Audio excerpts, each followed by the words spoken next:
माझे नाव आर्या वर्धन कदम. मी पहिली अ मध्ये शिकते. माझा आवडता प्राणी ससा. ससा तो ससा कापूस जसा त्याने कासवशी पैंजण लावली. वेगे वेगे धावू मी डोंगरावर जाऊ शर्यत रे आपुली.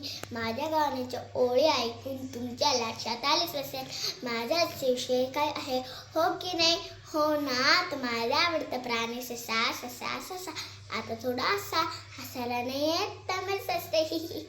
आपल्याकडे खूप सारे प्राणी आहेत, पण मला आवडतो तो फक्त ससा, कारण तो दिसतो तसा, कापूस जसा.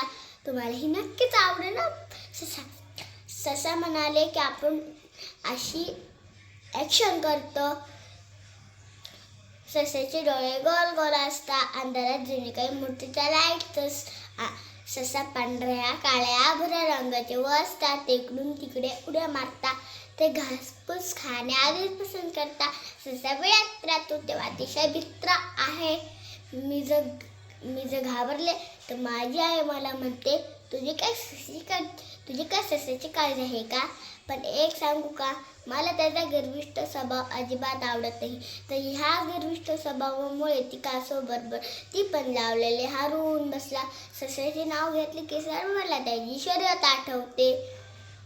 आपण मात्र हा ससाचा गुण नाही घ्यायचं बरं का, पण मला हुशार गुण आवडतो. एकदा काय झाले, शेपटीवाल्या प्राण्यांची भरली होती सभा. ससा राहिला तिथे आलटी तुबा. ससा राहिला तिथे आलटी तुबा.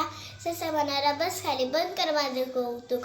हो ससा दादा मी बसते खाली. मित्रांनो, मी शब्द सांगितलेला ससा तुम्हाला आवडला ना? हो ना. थँक्यू.